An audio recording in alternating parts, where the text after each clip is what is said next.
आज हमारा ये तीसरा पार्ट है और तीसरे पार्ट में हम यूरोपियन कंपनियों का आगमन जो पढ़ रहे हैं उसमें हम पढ़ेंगे ब्रिटिश अर्थात अंग्रेज।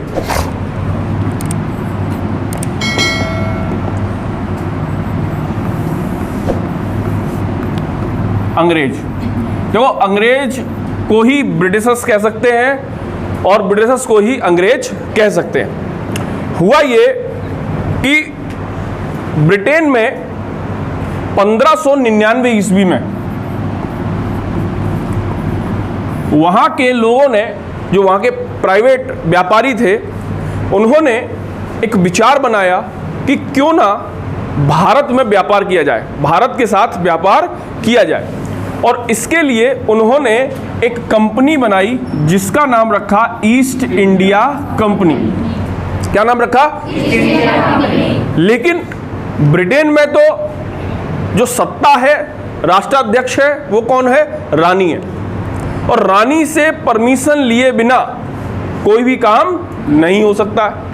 अतः इन लोगों ने रानी से परमिशन ली और महारानी ने इन्हें परमिशन दी 31 दिसंबर 1600 ईस्वी में। और परमिशन के साथ साथ रानी ने कहा, क्वीन एलिजाबेथ थी, उसने कहा कि आपको केवल 15 वर्षों की हम परमिशन देते हैं। 15 वर्षों के बाद हम देखेंगे कि आपका काम कैसा चल रहा है, आप कैसा कार्य कर रहे हो, तो हम आगे चल के आपकी परमिशन को बढ़ा देंगे। कुल मिलाकर 1600 ईस्वी में ईस्ट इंडिया कंपनी स्थापित हुई, महारानी की घोषणा के बाद, महारानी की स्वीकृति के बाद। और अब ईस्ट इंडिया कंपनी के लोग विचार करने लगे कि हमें कैसे भारत में जाना होगा। लेकिन बेटा तभी क्या हुआ, 1603 ईस्वी में महारानी की मृत्यु हो गई। और जब महारानी की मृत्यु हुई तो महारानी का जो दायित्व था वो वहां के शासक जेम्स प्रथम पर आ गया। किस पर आ गया? जेम्स प्रथम पर आ गया। और जेम्स प्रथम ने क्या किया, इस 15 वर्षों के कार्यकाल को बढ़ाकर क्या कर दिया, अंतिम तक कर दिया। मतलब जब तक आप कर सकते हो व्यापार, जब तक आप हमें लाभ देते रहोगे तब तक आप भारत में व्यापार कर सकते हो। अब जेम्स प्रथम ये नहीं चाहता था कि भारत में हमारे लोग जाएं और असफल होके आए। अतः जेम्स प्रथम ने क्या किया, बोर्ड ऑफ डायरेक्टर्स, ये लोग की मीटिंग बुलाई और कहा कि भारत कौन जाएगा बताइए। तो लोगों ने कहा सर आप बताएं। तो जेम्स प्रथम ने कहा कि कोई ऐसा आदमी जाना चाहिए जो भारत में अकबर को रिझा सके। देखिए मैं आपको बता दूं, 1600 ईस्वी में जब ईस्ट इंडिया कंपनी की स्थापना हुई, इस समय भारत का जो बादशाह है वो अकबर है। बोले अकबर को रिझा सके। और अकबर की दरबारी भाषा जो है, या मुगलों की दरबारी भाषा जो है, वो कौन सी है? फारसी है। यानी कि फारसी का विद्वान भारत जाना चाहिए। तो साहब देखा गया और एक नाम निकल कर आया, कैप्टन हॉकिंस। Captain Hawkins. बोले मिस्टर कैप्टन हॉकिंस आप भारत जाएंगे। और इसके नाम के आगे देखो आप क्या लगाए, कैप्टन लगाए। कैप्टन का मतलब क्या है, ये जहाज का कैप्टन है, मतलब इसे जहाज की अच्छी खासी जानकारी है। और इसका जो प्रिय जहाज है उसका नाम है हेक्टर। कई बुकों में रेड ड्रैगन भी है, तो हेक्टर का ही दूसरा नाम रेड ड्रैगन है, कोई दिक्कत की बात नहीं है। तो इसका जो प्रिय जहाज है वो है हेक्टर। और इस प्रिय जहाज हेक्टर को लेके ये भारत के लिए आगे बढ़ता है और हेक्टर जहाज में कई सारा उपहार भर के ले जाता है। अभी मजे की बात आप देखिए, 1605 ईस्वी के आसपास अकबर का निधन हो जाता है। लेकिन जो कैप्टन हॉकिंस है इसे इस बात की जानकारी नहीं है। और ये जब भारत पहुंचता है और ये देखता है कि भारत का बादशाह जो है वो अकबर का पुत्र जहांगीर है, तो ये क्या करता है, थोड़ा सा सकपका जाता है। क्यों सकपका जाता है? क्योंकि इसके बॉस ने जो लेटर लिख के भेजा था वो अकबर के नाम का था। यानी आपसे ये भी पूछा जा सकता है पेपर में कि जब हॉकिंस भारत आया तो किसका शासनकाल था? तो आपका आंसर क्या होगा? जहांगीर का शासनकाल था। ये लगभग 1608 ईस्वी के आसपास भारत आया और बोला कि जब ईस्ट इंडिया कंपनी की स्थापना हुई 1600 में, तब भारत में शासन किसका था? अकबर का शासन था। आप इस बात को समझ लीजिए, जब ईस्ट इंडिया कंपनी की स्थापना हुई 1600 में तो शासन किसका था? अकबर का। और जब जहांगीर भारत में आता है तो कैप्टन हॉकिंस भारत में आता है, सॉरी, तो किसका शासन था? जहांगीर का शासन था। अभी आप इस व्यवस्था को समझिए कि हॉकिंस है तो दिमाग का तेज, तो वो इस बात को दबा जाता है कि हम भूल से ये घोषणा पत्र आपके पिता के नाम से लाए। और ये जब जहांगीर से मिलता है तो जहांगीर की बड़ा इज्जत करता है, बहुत ज़्यादा रिस्पेक्ट देता है, फारसी में जहांगीर से सुंदर सुंदर बातें करता है और जहांगीर जो है वो इससे बड़ा प्रसन्न हो जाता है और ये जहांगीर को बहुत सारे गिफ्ट देता है। सबसे पहला गिफ्ट ये देता है जहांगीर को उस समय की घड़ी, रिस्ट वॉच, हाथ में बांधने वाली। जहांगीर इसकी घड़ी को देखता है, प्रसन्न हो जाता है। उसके बाद इसे ये पता है कि जहांगीर जो है वो एक बहुत बड़ा आर्टिस्ट भी है, चित्रकार भी है। जहांगीर का काल मुगल काल में चित्रकला का स्वर्ण काल कहा जाता है, ये आप सबको पता है। तो ये क्या करता है, जहांगीर को प्रसन्न करने के लिए एक अच्छी पेंटिंग गिफ्ट करता है। अब जहांगीर जब उस पेंटिंग को देखता है तो जहांगीर बड़ा प्रसन्न होता है। इतना प्रसन्न तो जहांगीर घड़ी देखकर भी नहीं होता है। और जहांगीर इससे कहता है कि आज शाम का खाना आप मेरे साथ खाओगे। और जहांगीर इसे अपने आप भोजन पर बुलाता है और भोजन की व्यवस्था जहांगीर कहाँ करता है? अपनी आर्ट गैलरी में करता है, जहाँ पे जहांगीर ने चित्रों को लगाया हुआ है। और जहांगीर तो बादशाह है। जहांगीर भोजन करते करते इससे पूछता है, बताओ आपके चित्र अच्छे या हमारे चित्र अच्छे? हॉकिंस जानता है कि हमें व्यापार करना है और व्यापार करने के लिए जहांगीर को खुश करना बहुत आवश्यक है। कुल मिला के हॉकिंस क्या कहता है कि महाराज, आपके चित्रों का मुकाबला तो पूरे विश्व में नहीं हो सकता। और इसी बात पर जहांगीर कहता है, ये कई सारी बुकों में मिल जाएगा आपको, जहांगीर कहता है कि मैं चित्र बनाने में इतना निपुण हूं कि मैं किसी के भी चित्र की कॉपी कर सकता हूं। यहाँ तक कि अगर किसी चित्रकार ने मुझे चित्र बनाकर भेजा है तो मैं उस चित्र को भी पहचान लूंगा कि ये किस चित्रकार द्वारा बनाया है। अगर एक ही चित्र को कई चित्रकार भी बनाएंगे तो भी मैं बता दूंगा कि आंख किसने बनाई, नाक किसने बनाई और भौं किसने बनाई। ये जहांगीर का खुद का स्टेटमेंट है अपने बारे में। यानी जहांगीर स्वयं को बहुत बड़ा चित्रकार मानता है और ये बात मिस्टर हॉकिंस पकड़ लेते हैं एकदम। और जब भोजन वोजन होता है, सारी चीजें होती हैं, तो जहांगीर प्रसन्न होकर हॉकिंस से कहता है कि बताओ क्या चाहिए? ये दौलत भी ले लो, ये शोहरत भी ले लो, क्या चाहिए तुम्हें? हॉकिंस इस समय दांव खेलता है। और हॉकिंस, वो एक कहानी आपने पढ़ी होगी कि वो एक लकड़हारे की कुल्हाड़ी गिर जाती है पानी में, परी आती है, कहती है सोना की कुल्हाड़ी है तुम्हारी, बोले नहीं ये नहीं है मेरी। फिर चांदी की लाती, बोले ये है, बोले नहीं है मेरी। फिर वो लोहे वाली लाती है, ओरिजिनल जो होती है, तो कहता हाँ यही मेरी है। तो परी प्रसन्न हो जाती, कहते तुम बहुत अच्छे आदमी हो, ये तीनों तुम ले जाओ। तो कभी कभार क्या होता है, कुछ बड़ा प्राप्त करने के लिए छोटों को छोड़ना पड़ता है। जैसे आपको नौकरी प्राप्त करनी है तो थोड़ा सुख छोड़ना पड़ेगा, थोड़ी सुविधाएं छोड़नी पड़ेंगी, थोड़ा मार्केट में घूमना छोड़ना पड़ेगा। बाइक निकाली और एकदम हवा हवाई हो गए। पता है डीजल पेट्रोल महंगा होता है तो सब पे असर पड़ता है, बस युवा पीढ़ी पे असर नहीं पड़ता। क्योंकि उनके तो पापा डलाते ना डीजल पेट्रोल। उन्हें क्या, उन्होंने चाबी लगाई, बूम, भगा दी गाड़ी। तो कुछ बड़ा प्राप्त करने के लिए छोटी छोटी चीजें आपको त्याग करनी पड़ेंगी, सेल्फ स्टडी पर फोकस करना पड़ेगा।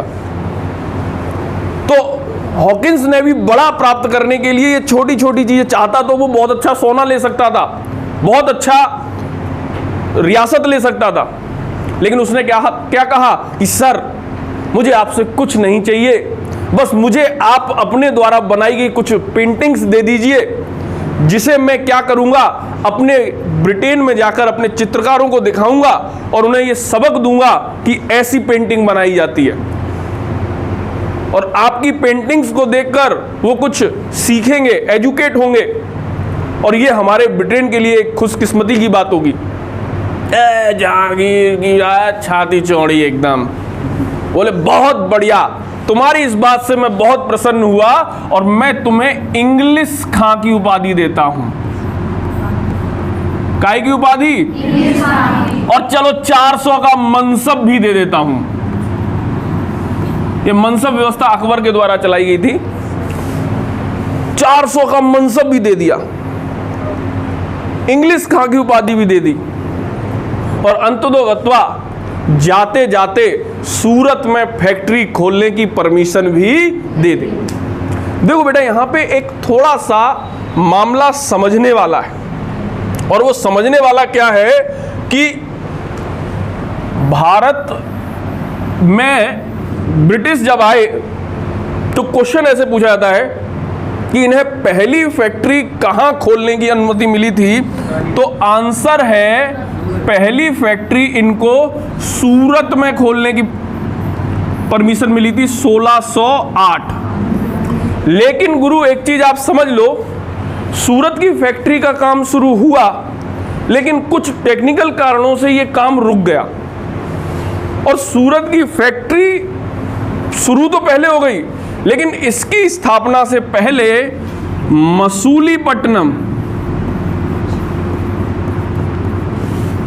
मसूलीपट्टनम की फैक्ट्री 1611 में चालू हो गई।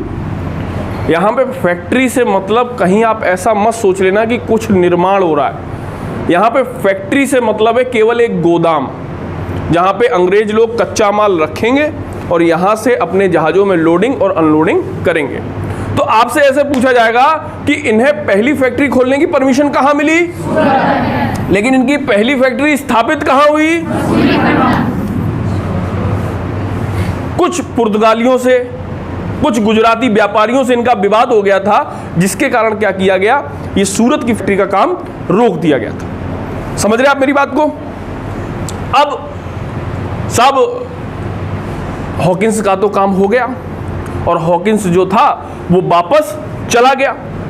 आगे जाके आप देखेंगे कि Thomas Roe, sir Thomas Roe, ये भी जेम्स प्रथम का ही क्या है, राजदूत है। ये भारत आता है, ये भी फारसी भाषा बोलने में निपुण है, वाक चातुर्य में निपुण है, ये भी भारत आता है। और भारत आने के बाद ये क्या करता है, जहांगीर से बातचीत करता है, जहांगीर इससे बहुत प्रसन्न होता है और भारत के विभिन्न क्षेत्रों में अंग्रेजों को फैक्ट्री खोलने की परमिशन दे देता है। अंग्रेजों की जो प्रमुख फैक्ट्रियां हुई उनमें जैसा कि आपने देखा, एक सूरत हो गई, एक मसूलीपट्टनम हो गई, यही एक मद्रास हो गई। आगे चल के आप देखेंगे कि मद्रास तो ब्रिटिशर्स ने अपना मुख्यालय भी बना रखा था। आगे चल के आप देखेंगे बालासोर उड़ीसा में, बालासोर उड़ीसा में इन्होंने फैक्ट्री खोली। आगे आप देखेंगे बंगाल में इन्होंने 1651 में अपनी फैक्ट्री खोली, जिसका नाम था हुगली। हुगली में भी इन्होंने अपनी फैक्ट्री खोली। और यहीं आगे चल के आप देखेंगे एक जॉब चारनॉक व्यक्ति था, जॉब चारनॉक। इसने क्या किया, यहां पर 3 गांव थे। एक गांव का नाम था सुतानाती,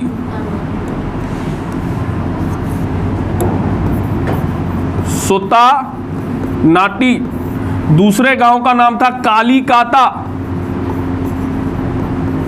और तीसरे गांव का नाम था गोविंदपुर। गोविंदपुर। इन तीनों गांवों को मिलाकर या इन तीनों छोटे छोटे स्थानों को मिलाकर इसने एक नगर स्थापित किया जिसे वर्तमान में कलकत्ता के नाम से जाना जाता है। और इसी कलकत्ता को ब्रिटिश काल में किस नाम से जाना जाता है? फोर्ट विलियम्स के नाम से जाना जाता है। किस नाम से जाना जाता है? फोर्ट विलियम्स के नाम से जाना जाता है। कई बार आरओ, एआरओ, इंस्पेक्टर, कांस्टेबल में यह क्वेश्चन पूछा गया है कि कलकत्ता नगर की स्थापना किसने की? तो जॉब 4, आप ऐसे याद कर लेना कि कोई 4 नाक वाला है, उसने कलकत्ता नगर की स्थापना की। ठीक है, जॉब 4 नाक। इधर बेटा क्या हुआ? 1661 ईस्वी में क्या हुआ? 1661 ईस्वी में पुर्तगाली राजकुमारी है एक, जिसका नाम है कैथरीन ब्रिगेंजा। क्या नाम है? कैथरीन ब्रिगेंजा। इसका विवाह किससे हो जाता है? ब्रिटेन के राजकुमार चार्ल्स के साथ हो जाता है। चार्ल्स द्वितीय। पुर्तगाली राजकुमारी है कौन? कैथरीन ब्रिगेंजा। इसका विवाह किससे हो जाता है? ब्रिटेन के राजकुमार चार्ल्स से हो जाता है। अब देखिए, मैं आपको बताऊं सीधी बात कि ये बंबई है, ठीक है ना, और बंबई है पुर्तगालियों के अधीन। बंबई किसके अधीन है? पुर्तगालियों के अधीन है। और पुर्तगालियों की राजकुमारी है कैथरीन। अब ये राजकुमारी का विवाह किससे हो रहा है? ब्रिटेन के चार्ल्स से। अब ब्रिटेन के चार्ल्स को दहेज में ये लोग क्या करते हैं? बंबई दे देते। ऐसे ही होता है बड़े बड़े लोगों में। हम लोग क्या करते हैं? हम लोग जाते हैं शादी में तो 101 रुपया, बहुत खास है तो 501 रुपया, 1100 रुपया। लेकिन बड़े बड़े लोग जब शादी में जाते हैं, आप देखिए आपके फिल्म इंडस्ट्री में शादियां होती हैं, क्या दिया उन्होंने? कहा साहब इन्होंने मर्सिडीज दे दी। इन्होंने क्या दे दिया साहब? ऑडी दे दी। इन्होंने क्या दे दिया? इन्होंने साहब एक फ्लैट दे दिया। इन्होंने क्या दे दिया? इन्होंने फार्म हाउस दे दिया। ऐसे दिया जाता है। तो ये तो राजकुमारी की शादी है ना। इस राजकुमारी की शादी में पुर्तगाली कंपनी ने, याद रखिए, पुर्तगाली कंपनी ने क्या किया? बंबई को दहेज में दे दिया। किसे? चार्ल्स द्वितीय को। अब चार्ल्स तो यार राजकुमार है भाई, वो क्या करेगा बंबई का? और उसे समझ में नहीं आया कुछ भी, और उसने क्या किया? 1668 ईस्वी में 1668 ईस्वी में इस बंबई को 10 पौंड वार्षिक 10 पौंड वार्षिक किराए पर ईस्ट इंडिया कंपनी को दे दिया कि यार तुम ऐसा करना, मुझे 10 पौंड दे रहना साल का, और ये बंबई तुम ले जाओ, बंबई में जो तुम्हें करना हो वो तुम कर लो। इस तरीके से आपने देखा कि बंबई भी ईस्ट इंडिया कंपनी की अप्रोच में आ गया।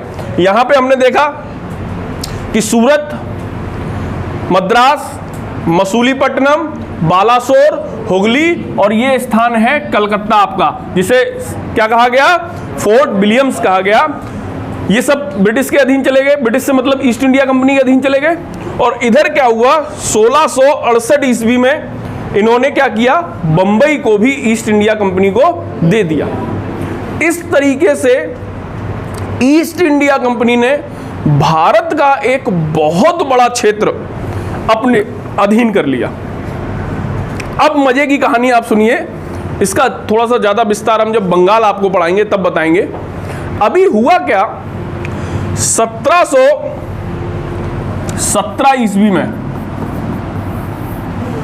मुगल शासक है फर्रुखसियर। मैं भारत का थोड़ा सा नक्शा बना लेता हूं तो आपको ज़्यादा स्थिति अच्छी हो जाएगी।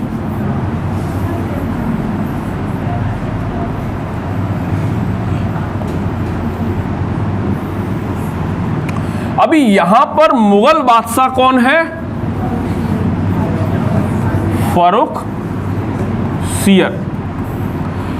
अभी फर्रुखसियर के दरबार में एक ब्रिटिश राजमंडल दूत मंडल मिलने आया और इस दूत मंडल में 4-5 लोग थे, जिसमें एक था हैमिल्टन। कौन था बेटा? हैमिल्टन जो था बेसिकली एक सर्जन था। सर्जन क्या होता है? सर्जन वो डॉक्टर होता है जिसे चीरने, काटने, फाड़ने में विशेषज्ञता हासिल होती है। मतलब वो आपके शरीर के अंदर यदि कोई अशुद्धि है, कोई ऐसी चीज है जो शरीर में नहीं होनी चाहिए, तो सर्जन के पास ये विशेषज्ञता है कि वो उसे काट के बाहर निकालने की क्षमता रखता है। जैसे हमने देखा डॉक्टर, हम लोग जाते हैं जब बुखार होता है हमें, तो हम लोग जाते हैं फिजिशियन के पास, क्योंकि फिजिशियन वो डॉक्टर होता है जो दवा दे के हमें ठीक करता है। वो एमडी होता है, मास्टर होता है वो, ठीक है ना? किसमें? आपका फिजिशियन सेगमेंट में, जो दवा देकर आपको सही करेगा।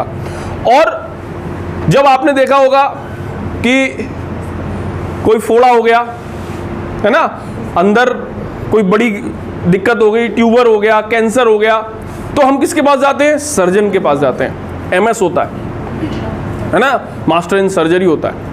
तो वो क्या करता है कि ऑपरेट करके उसे स्टोन हो जाता है, हमारे गॉल ब्लैडर में स्टोन हो जाता है, तो हम फिजिशियन के पास नहीं जाते, क्योंकि फिजिशियन दवा से उसका काम ही नहीं बनेगा। हम किसके पास जाते हैं? सर्जन के पास जाते हैं। तो सर्जन क्या करता है? वो गॉल ब्लैडर को निकाल देता है बाहर। तो ये जो था हैमिल्टन एक सर्जन था। और इधर आप फर्रुखसियर की स्थिति को समझिए कि फर्रुखसियर के एक गंभीर बीमारी थी, एक फोड़ा था, और फर्रुखसियर बड़ा पीड़ित रहता था। मुगल दरबार के जो वैद्य वगैरह थे वो क्या करते थे? कुछ दवा वगैरह घिसी, पत्ते वगैरह घिसे, लगा दिए, थोड़ी देर तक तो दर्द शांत रहा, लेकिन फिर होने लगा। तो जब इनकी मीटिंग हुई तो मीटिंग में हैमिल्टन ने पहचान लिया कि फर्रुखसियर की कुछ दिक्कत है, कुछ प्रॉब्लम है। कुल मिला के मीटिंग खत्म होने के बाद हैमिल्टन फर्रुखसियर से कहता है, एक्सक्यूज मी सर। तो फर्रुखसियर कहता है, हाँ बताइए क्या बात है। बोले सर आप किसी दिक्कत में हैं क्या?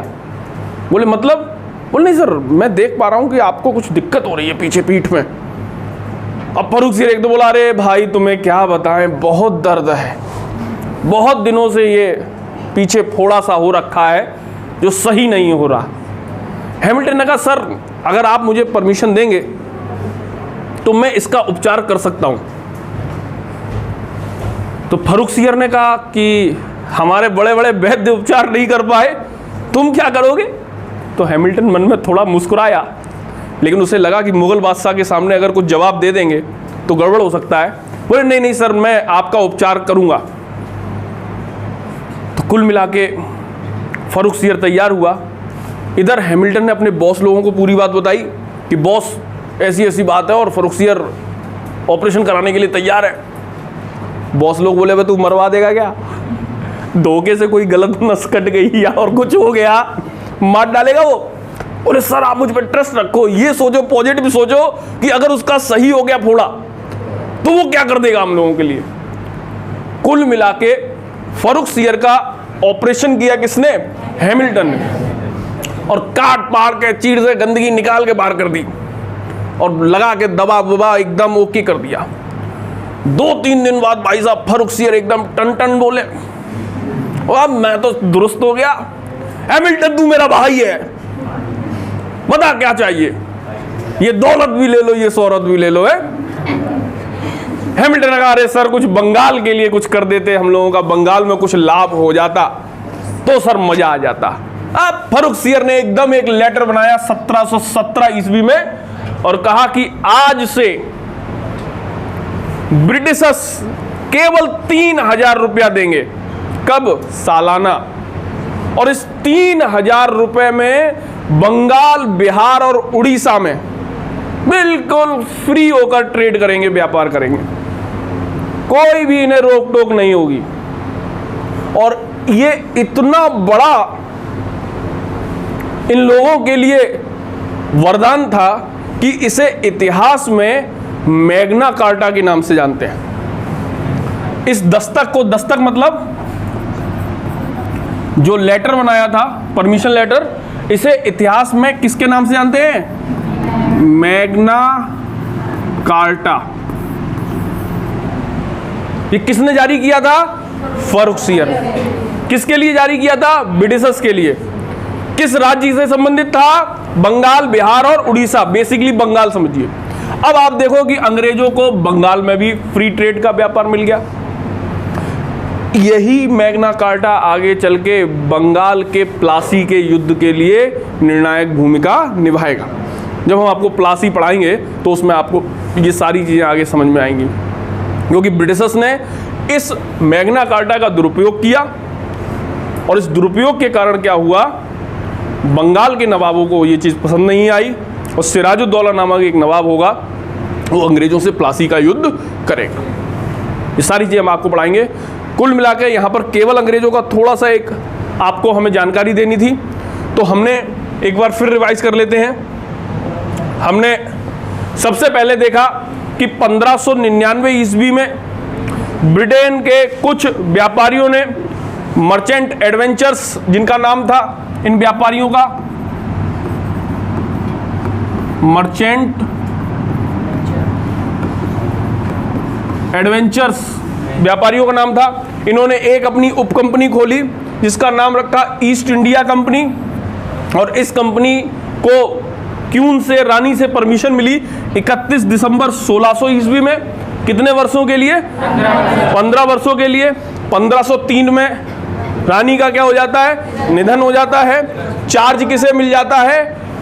चार्ल्स, इसके जेम्स प्रथम को मिल जाता है, राजा को मिल जाता है। और जेम्स प्रथम क्या करता है? इसे अनलिमिटेड काल के लिए बढ़ा देता है। समझ गया मेरी बात को? इधर क्या होता है? सबसे पहला ब्रिटिश राजदूत जो मुगल दरबार में आया वो हैमिल्टन होता है, कैप्टन हॉकिंस होता है। और कैप्टन हॉकिंस हेक्टर नामक जहाज पर आता है।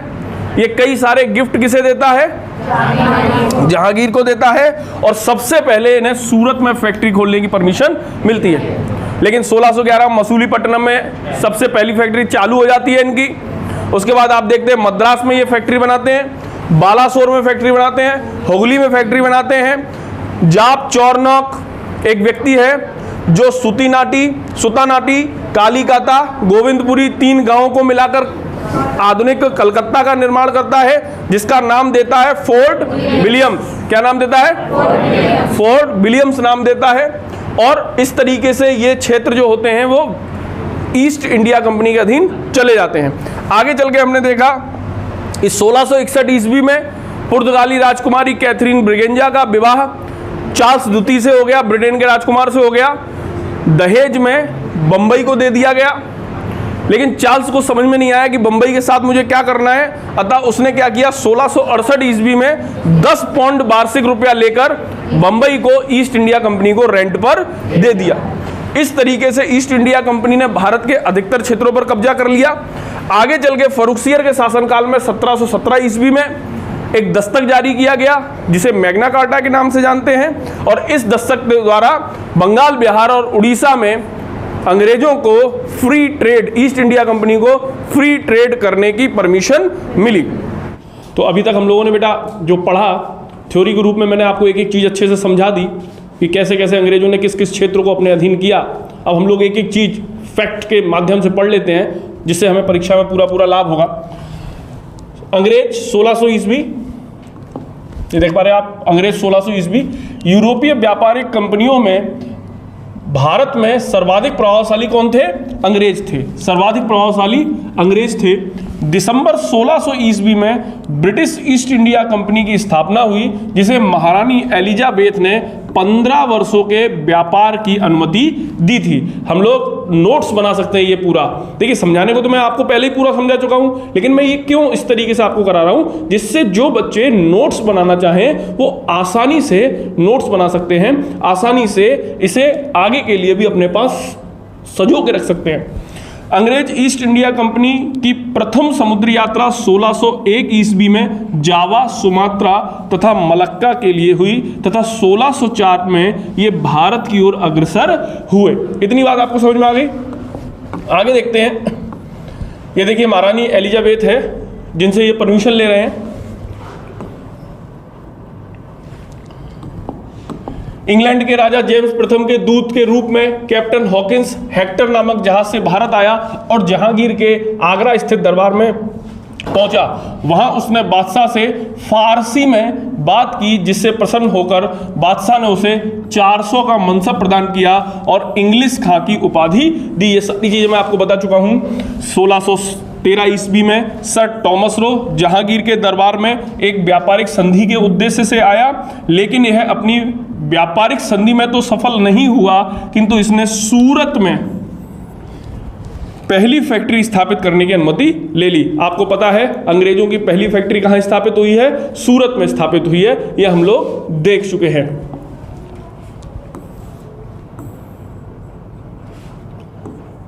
अगर हम बात करें दक्षिण भारत में अंग्रेजों की पहली फैक्ट्री,